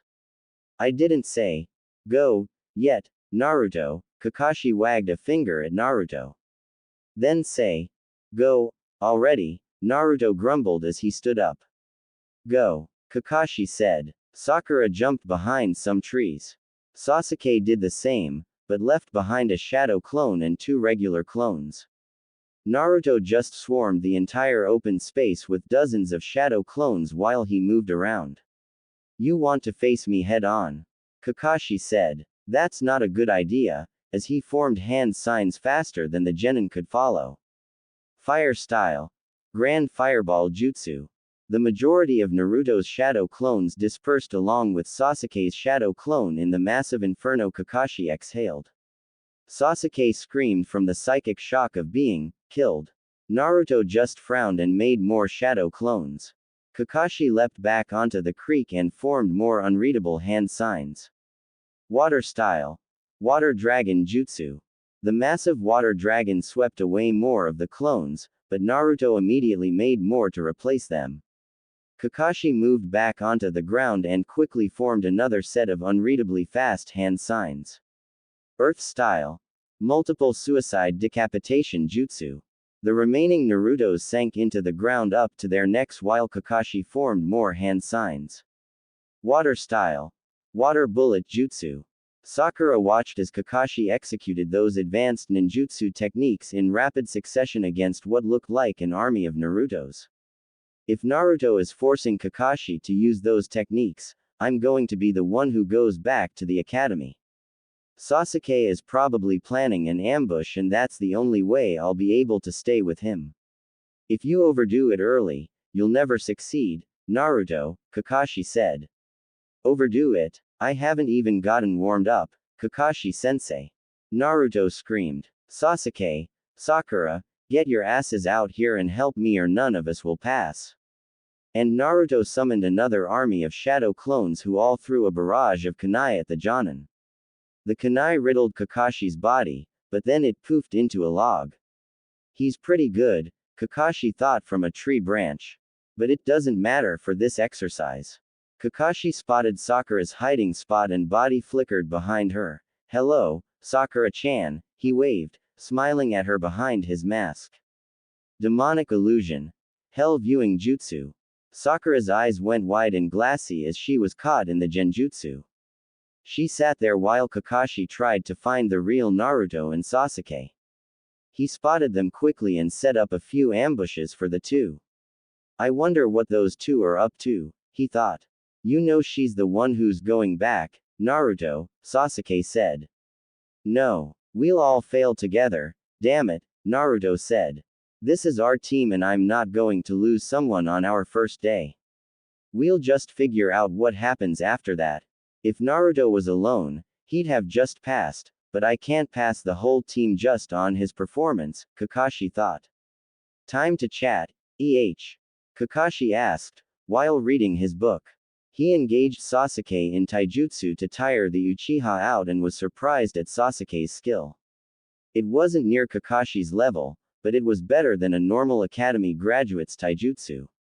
Kakashi kept Sasuke and Naruto on the defensive for several long minutes, until Sasuke was sweating and breathing heavily. Naruto wasn't even breathing hard yet. Slowing down, Kakashi-sensei. Naruto asked as 20 of him engaged the Jonin. Damn, Naruto's taijutsu is pretty good too, Kakashi thought as he absent-mindedly dispelled clone after clone. And his stamina is insane, as I expected. I don't know how I can push him to the limits of his endurance. He might have more than I do. But then, he's not the one I have to push. Kakashi started attacking Sasuke again, but when he landed a hit, it dispersed just like a shadow clone. Kakashi looked around quickly and saw both genin heading deeper into the forest. Naruto must have taught him the shadow clone jutsu. Naruto found Sakura lying on the ground where Kakashi had left her. He built up enough chakra to level a house and touched Sakura with it. Ah, she screamed. Relax. I think you were under a genjutsu, Sakura-chan, Naruto whispered. We have to come up with plan. Yeah, right. You two are just trying to figure out how to use me to get the bells, Sakura said. That must have been some jutsu to get her to turn on Sasuke, Naruto thought. Sasuke shook his head. No, just me. Naruto thinks we should all fail together. Or at least go down fighting. None of us can get the bells alone. If we work together, then we might be able to get them. We can decide who gets the bells later, Naruto said. Sakura said, and you two will just decide to take the bells and I'll be back at the academy. Naruto looked at Sakura, figuring that she didn't want to be left behind. No, if it comes to it, I'll go back to the academy. But we're getting ahead of ourselves. If we work together, we might be able to get the bells. If we don't, then we'll all fail. And then he thought, I can't be the first genin to think of this. Something about this test isn't right. Kakashi interrupted the three with a smile and a wave. Sasuke jumped back to get more space, but Naruto stood in front of Sakura with a kunai out. That was a move, trapping her in a genjutsu while you fought the two of us, Kakashi-sensei. Kakashi shrugged. We're ninja, and launched another offensive while reading his book. This time, he went after Sakura, but Naruto kept putting himself in front of her. She wasn't even close to Naruto and Sasuke when it came to taijutsu. It didn't matter though because Naruto just kept taking hits for her while Kakashi watched Sasuke set up some traps. When Kakashi finally knocked the real Naruto out, Sasuke tried to get close to pull Naruto out, but Kakashi didn't leave an opening. Sakura was sweaty and shaking on her feet from just the few seconds she'd tried taijutsu. None of them got close enough to the bells to even make a grab, but Naruto woke up after less than a minute and tried to grab a bell from under Kakashi, but Kakashi sent him flying with a mule kick before he got close, knocking Naruto out again when he hit a tree. Sakura screamed, "Are you trying to kill him, Kakashi-sensei? Stop. Naruto needs help. The test isn't over, Sakura-chan," Kakashi replied, still fighting and reading his book. Sakura ran to Naruto and Kakashi kept fighting Sasuke while she was checking her fallen teammate. Sasuke looked at Kakashi in disgust and fought harder, hoping to distract the Jonin long enough for the others to escape or at least get up. Naruto got back up, shaking his head, as Sakura was checking him for a pulse. "I'm tougher than you might think, Sakura. Now help us out here," Naruto said as he made another dozen shadow clones and charged the Jonin. Sakura watched as her two teammates fought with skills that she couldn't hope to match that day and charged in as well, pulling out her kunai. The three put Kakashi on the defensive, but only just, and he backed away.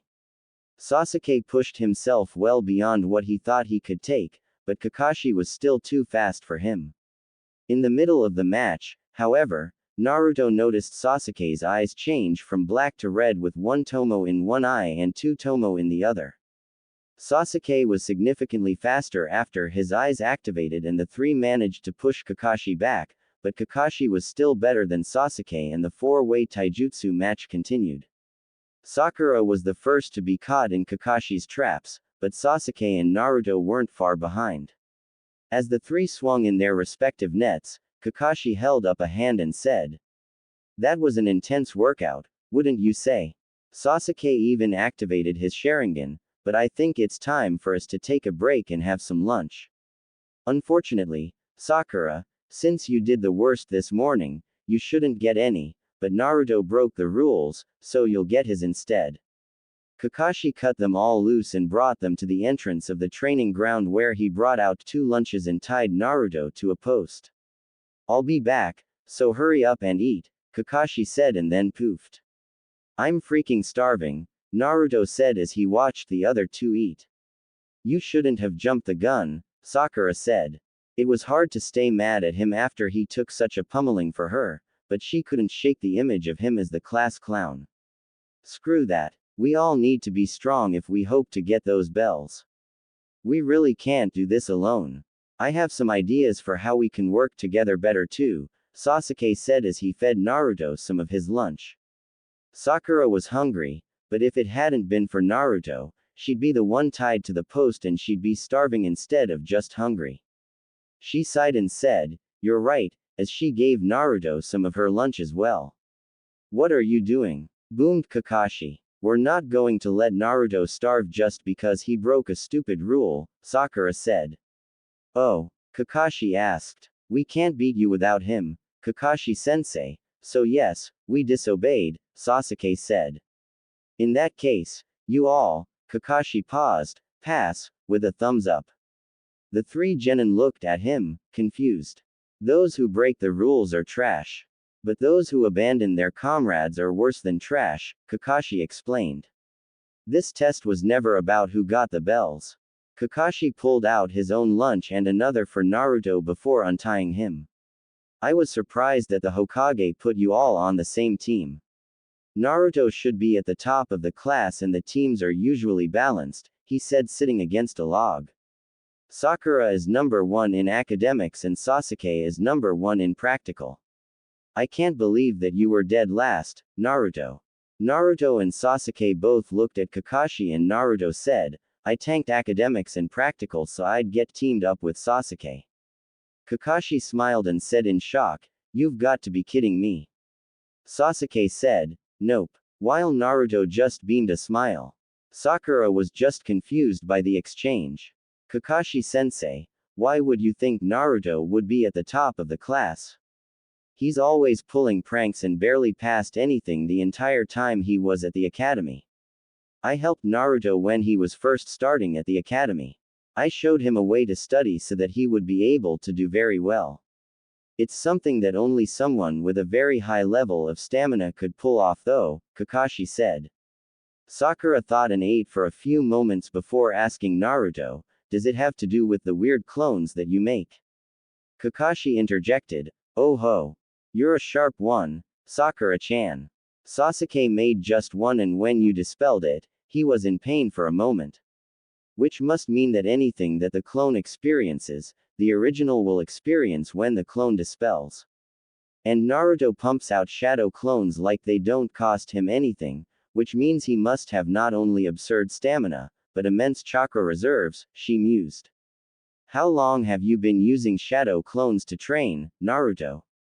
Since about the middle of our first year, he said. If you averaged 20 clones a day, you'd have covered the entire curriculum in no time. Why didn't you graduate early? Sakura wondered aloud. Short version. Mom wouldn't let me. She said we aren't at war and there's no reason to cut my childhood short, he explained. Then Sakura realized something else.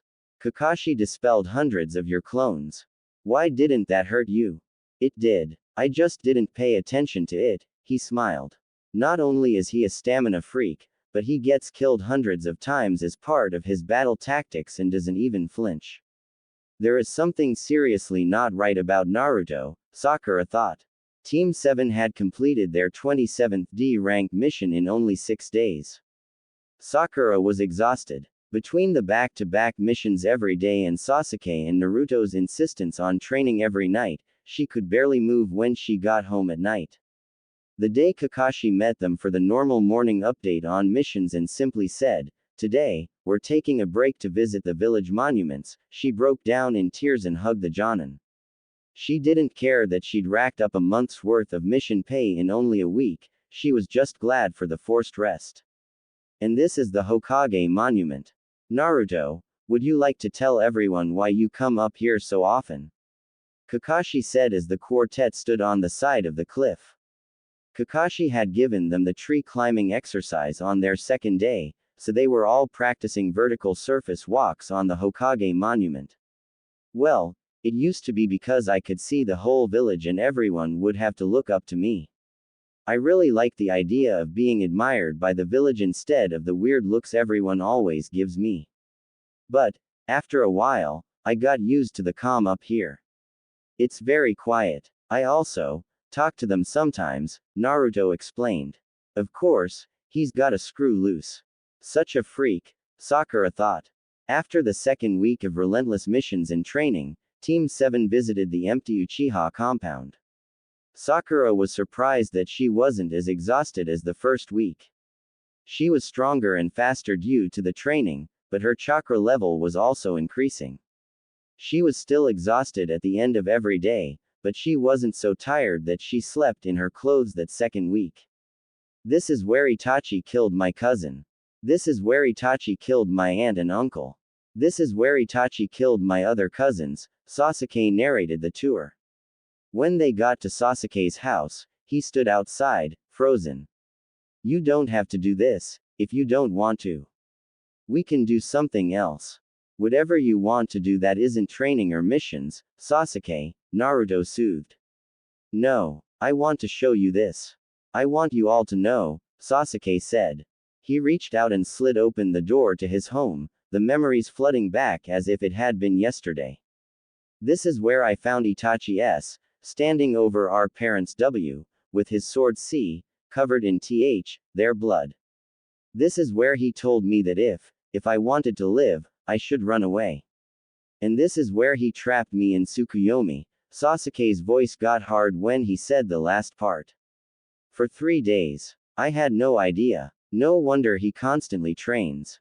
How awesome is he? Sakura thought. After another week of missions and practice, Sakura was actually able to get into pajamas before bed instead of just stripping off her gear and collapsing into a heap. She was surprised when Kakashi met her at her door at the end of the week though. Kakashi-sensei, what's up? Sakura asked. Tomorrow is a day off and it's your turn to decide what we do. What would you like to do tomorrow as a group? Kakashi asked. But no training or missions. Sakura thought for a few minutes and realized that with the amount of mission pay they were racking up, she had a whole lot of money to burn. Shopping, she said firmly. And maybe a trip to the spa. Kakashi smiled reluctantly and said, It's your day, so shopping it is. Meet at the normal place at the normal time and we'll all go together, before poofing away. And that was how Team 7 went on a shopping spree with Sakura. The boys were bored senseless and Naruto asked if he could spin off some shadow clones to do some training, but Kakashi told him that they were to stay together all day. Then Sakura took them all to the spa for facials, manicures, pedicures, mud baths, and massages. She felt it was a very relaxing day. The boys came around after the massages. The Hokage's office. I'm sorry, Kakashi, but there aren't any more D-rank missions. You'll have to wait for more, do some training, or take a C-rank mission, the Hokage explained. The other Jonin are angry that you've taken so many missions, so even if more missions come in, I'm afraid that I'm going to have limit the number that you can take in a month.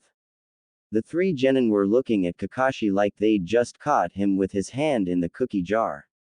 I knew it, Sakura thought. Why has he been pushing us so hard on this easy stuff?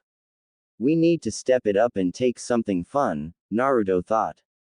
Finally, no more crappy, catch my missing cat, missions, Sasuke thought. Kakashi had his hand behind his head.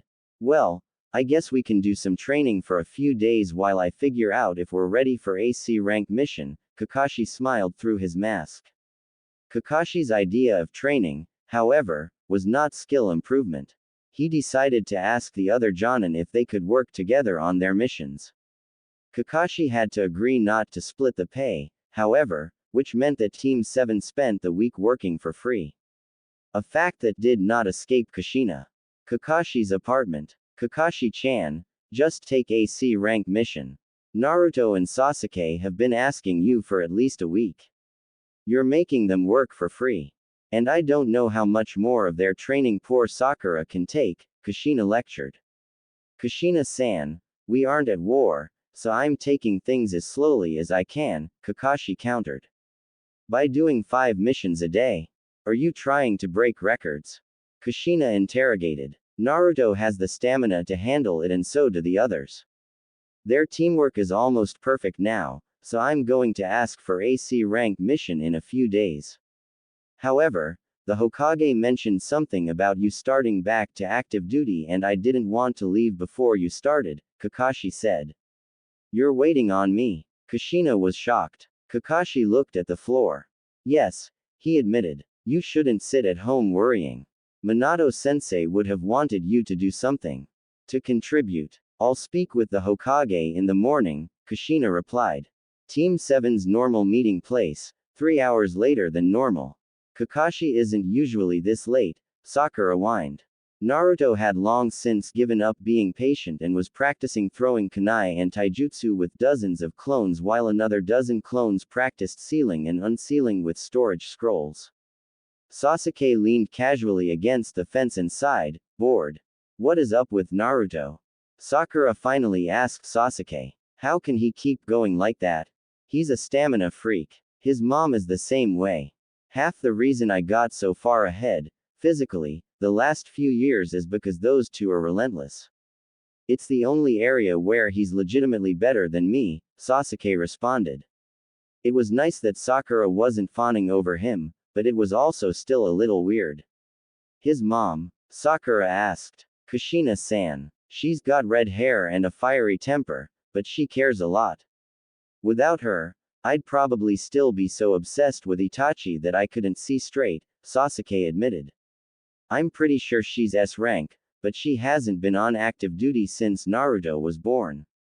S rank with red hair and hasn't been active since before the Kyuubi incident. I'll have to remember to look her up.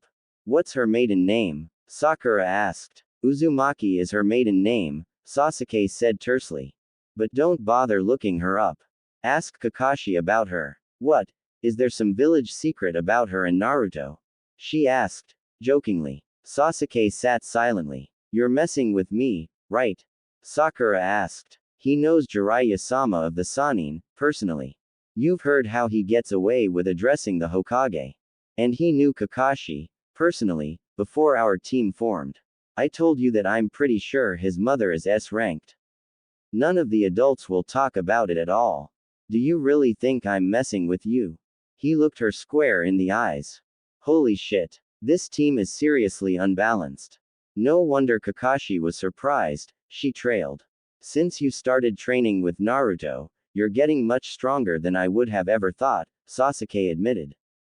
If you keep pushing yourself, you'll be much better than most of the rest of our class. It's probably unfair to them, but the Hokage isn't going to break up a bunch of teams just to rearrange us. It's actually beneficial for you that this happened, because you're getting stronger much faster than if we'd been a balanced team, Sasuke mused. Kakashi chose that moment to poof next to them. He waved, "Hello, Team 7, and smiled behind his mask. Naruto dispelled all of his clones and joined the rest of the team. Hey, Kakashi-sensei, what are we doing today? Didn't I tell you? We're taking a few days off. We have a joint escort mission going into the desert and it's going to be a long trip, Kakashi explained. Great. Naruto cheered. So we're going to do some training, right? I'll show you some exercises, but no heavy training. I don't want the team worn out, he stared at Naruto, before we even leave. Rest up and meet at the gates first thing in the morning in 3 days. Naruto frowned and grumbled, fine.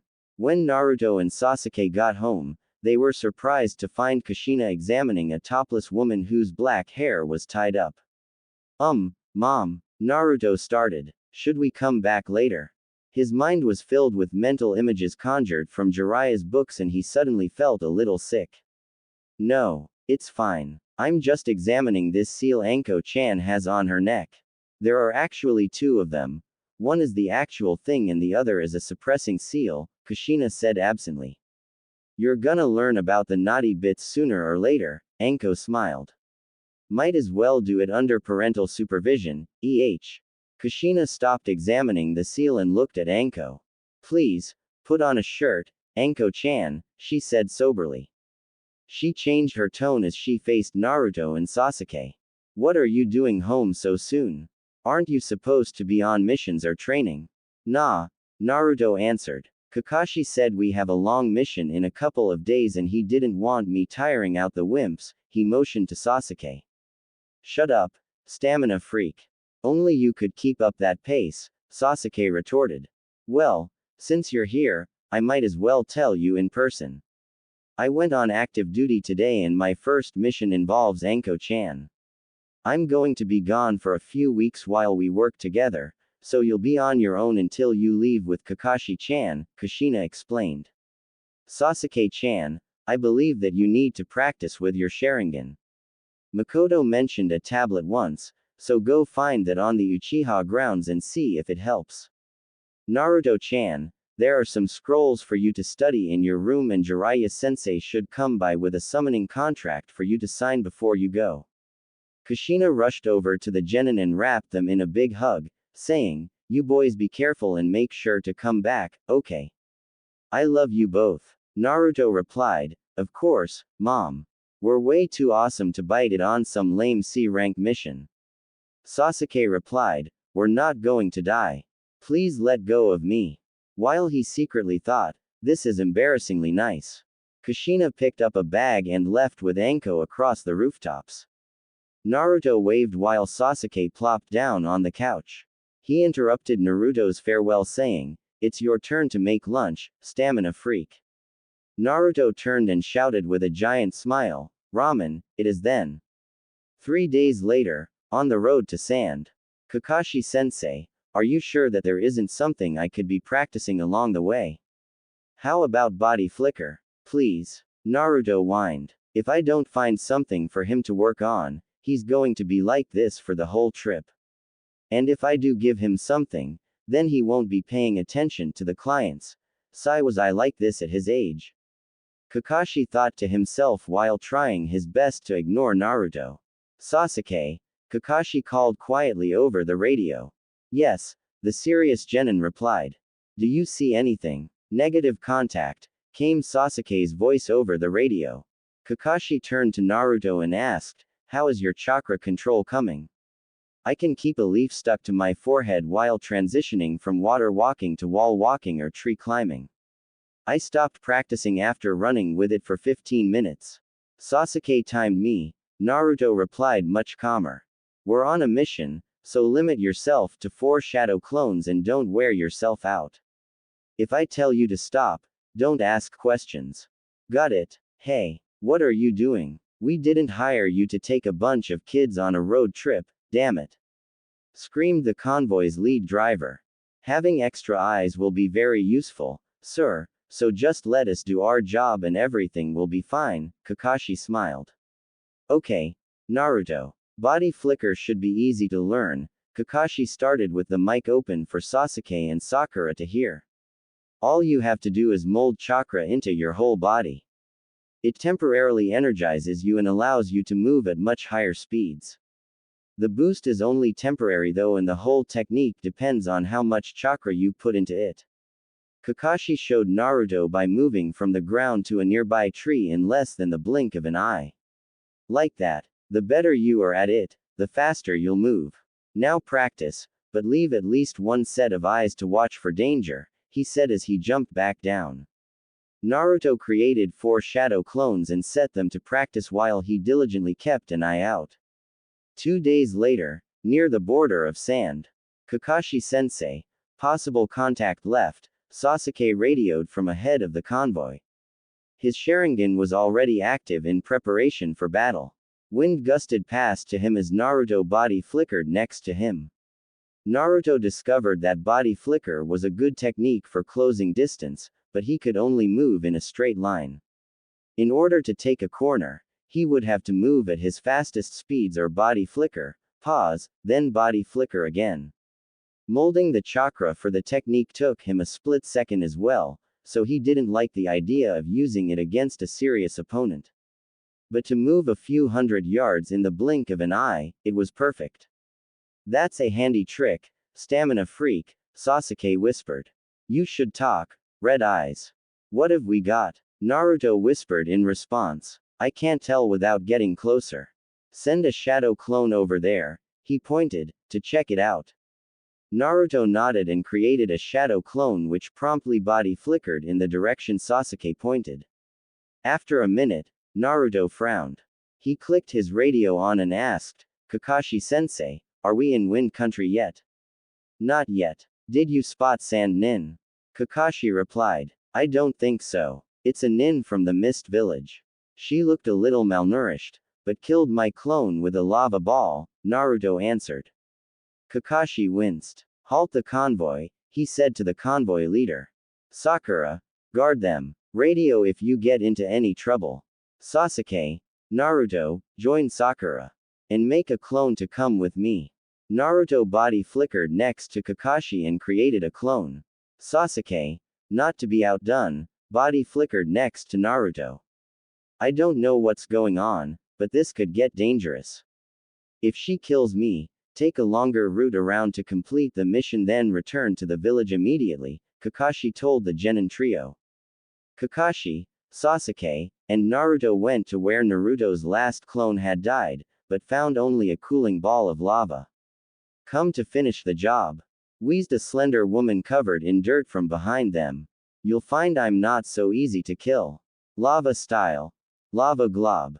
A ball of lava shot out, but Kakashi grabbed Naruto and dodged as it passed close enough to feel the heat while Sasuke evaded using body flicker to a nearby tree. We're not here to kill anyone, Naruto shouted, but Kakashi pulled his headband up to expose the 3-tomo Sharingan in his left eye. Naruto, she's not interested in talking. Kakashi shouted, readying himself for battle. Kakashi the copy ninja, huh? Well, try copying this. She shouted, stumbling on her feet. Boil style. Corrosive mist. A tiny jet of mist came out of her mouth, but she started coughing before much more than a few squirts came out. She stumbled forward into the aborted jutsu and Naruto body flickered behind the woman, wrapping his arms around her neck and his legs around her waist. I've got her, he shouted, holding on for dear life. She spun around and smashed backward into a tree, dispelling the shadow clone. What the? Was all that she managed to say as Kakashi struck her from behind, knocking tired woman out. Sakura, Tell the convoy to prepare a tent, Kakashi radioed. Inside the large tent. But we're not Hunter Nin. She's from another village and she looks like she's lost. We should just give her directions home and be on our way, Naruto argued. Kakashi frowned behind his mask. She might have comrades nearby, Naruto. We don't know why she's here. We can't just let her go. On the other hand, we aren't at war with the village hidden in the mist, so we could just let her go and file a report on the incident. Still, I'd like to hear her explanation before I decide. And it looks like she might be out for a while. The woman rolled over and started pushing herself up. Naruto ran over with Sakura and said with a smile, "Hello. You're awake already. I'm Naruto Uzumaki. Who are you? Didn't I kill you, Naruto Uzumaki? Am I dead?" The woman grumbled. "Not dead. Just in a very precarious state. I can tell that you are an extremely dangerous kunoichi, but as exhausted as you are right now, I don't think you should strain yourself," Kakashi said, smiling. "What are you Leaf Ninja doing here?" she asked. "This is Fire Country. Why wouldn't we be here?" Naruto commented. "Where do you think you are?" Kakashi asked. "Are you the interrogation team then?" she asked with icy resolve. "We do things differently than the Bloody Mist. We just happen to be in the area. I haven't decided if we should take you in yet," Kakashi explained. "You can't hold me, copy Kakashi," she said with a deadly tone. Kakashi smiled. "Probably not." Naruto added with a smile of his own, "But we can't help you if you don't tell us anything." The woman looked like she was thinking about it for a while. "I was returning from a mission when I got caught in a sandstorm. I don't know how long ago," she finally explained with a scowl. Naruto pulled a map out of one of his pouches and the woman flinched before she saw that it was only a map. He unfolded it in front of her and pointed to where they were on it. "This is where we are." He pulled out some rations and water. "Here's some food and water. Rest for a little while and then make your way home." He smiled again and waved as the four-leaf ninja left her alone in the tent. "I don't really have much choice, do I?" she thought as she passed out. The convoy continued on to the desert where Kakashi passed the convoy off to a team from the village hidden in the sand. They checked the tent on the way back, but it was empty. "Ibiki says that we can't use the Forest of Death this year for the exams," Anko whined. She lounged on Kushina's couch with a large alcoholic beverage in one hand. Kushina was in the kitchen, pulling out her makeshift grill. "Well, what's the problem?" Kushina asked as she started setting the grill up. "He told me that I had to devise another challenge that would eliminate at least half of the teams taking the exams. Like it's my fault we can't use the forest." Anko took another sip. Kushina assembled the last part of the grate before responding. "Orochimaru could have been spying on you through that cursed heaven thing for the last 10 years. We found the security hole and plugged it, but now we have to change things up. Every project you've worked on in the last 10 years has to change because we have to assume that Orochimaru knows all about it. That happened to all of the ongoing projects and missions as soon as I got that thing analyzed, but the Chunin exams only come around to Konohagakure every 5th exam. That's every 2.5 years. You've proctored the Forest of Death twice already, so they're changing it. It's not like the Forest of Death hasn't been around since the founding of the village. I don't know why he decided to me over language," Kushina yelled. "My kids are going to be home soon and if you want to stay for dinner, you'll have to set a better example." "One little missing nin who already knew about it," Anko griped quietly. "Can't argue with free barbecue. And that one little missing nin is the snake Sanin. I wonder why they're paranoid." Kushina frowned. Training Ground 11, Sunset. "Naruto. Stop. Please." Sakura panted, struggling to catch her breath. "I'm dying here." Sasuke and Naruto were still fighting a dozen yards from where the pink-haired girl was huffing and puffing at a shadow clone. "You always say that, Sakura," Naruto admonished. "Would you rather spar against Sasuke?" Sakura winced. She remembered the bruises she'd had for days after the last time she'd sparred with Sasuke. "No, But all of this training is killing me, she huffed. I can't keep up this pace. Sakura's hair was tied up in a bun and sweat dripped off her chin. Naruto's orange jumpsuit was barely dirty and the clone looked like it had barely broken a sweat. Tomorrow we'll work on ninjutsu then. I wish Kakashi would train us more though. It'd be nice if he showed us one of those thousands of jutsus he knows, Naruto complained. It's not like we don't have time to learn those advanced things, Naruto. Kakashi is teaching us the basics, Sakura defended. If you say so. How's your chakra level coming? Naruto deflected. It's better, I think. I don't know. You and Sasuke are the only comparisons I have. I'm nowhere near you, but my control is still better than you, she explained. I think I've got about a quarter of Sasuke's chakra level, but I can't tell for sure. Take a couple of minutes and then we'll do some body flicker practice, Naruto instructed. He and Sasuke were already pretty ragged with their sparring practice, but Sakura didn't need to know that. Sasuke used his Sharingan to react faster than Naruto, but constant practice was increasing Naruto's speed to the point where Sasuke was almost having trouble staying ahead. Naruto was getting fast, but he still didn't know much more than basic ninjutsu. He didn't know any elemental attacks. He didn't know any genjutsu except how to break them. He knew a lot of taijutsu. He practiced until his taijutsu was nearly flawless, but he still didn't know anything advanced. The only other jutsu that Naruto knew was the summoning jutsu, and Jiraiya still hadn't gotten around to letting him sign the contract that allowed him to summon frogs. Naruto held up a hand and said, I've been running Sakura ragged.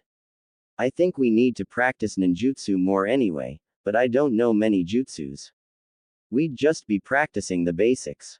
Sasuke stopped and said, yeah, we should start bugging Kakashi to teach us more.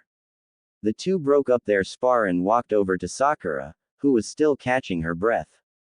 Naruto's insistence on training her had started to pay off, but it was hard work, which was something she was unaccustomed to doing. She'd always been smart enough that she hadn't had to work very hard at the academy, but Sasuke and Naruto were so far ahead of her that not training would have been nearly suicidal. Kakashi showed up while the three were drinking water.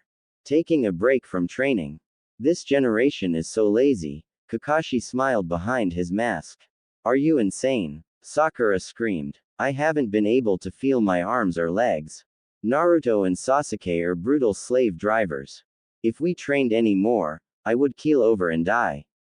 Kakashi only smiled harder. Their work ethic is just like Guy, he thought. This should be entertaining. Perhaps one day you'll see the merit in hard work, Sakura-chan. But, for now, I wanted to ask you all a serious question. Our village, Konohagakure, will host the next Chunin exams and I wondered what each of you thought about entering. We've only been genin for a few months. Are we ready? Sakura thought. It would be a great chance to test my skill and learn from other shinobi. Yes. Sasuke thought. Hell yeah, we just need to learn a couple of things and I think we'll kick and take names. Naruto shouted excitedly. Sasuke and Sakura looked at Naruto. They were accustomed to his outbursts, but this one seemed even more energetic than normal. That is certainly definitive, Naruto. How about you two? Kakashi asked the tired genin. I don't see why we shouldn't enter the exams. It's not like it's a one-time only test, right? Sasuke asked. Kakashi shook his head. Is it going to mean more training, Naruto? Sakura asked, pleading with her eyes that the answer would be, no. Naruto thought for a moment, reviewing what he knew of human anatomy. He finally responded, we should definitely rest up in the days before the exam, but we can't slack off on training just because we might get promoted. A few days of rest is all I ask. I constantly feel like I got buried under a building, Sakura thought, but said, okay then. Let's do it. Kakashi smiled again. Great. I'll get the forms. No more missions for the next 2 weeks. Sakura was just getting excited about finally having free time, but Naruto interrupted her fantasy. Yes. More time to practice and train. Sakura shot up and screamed, no.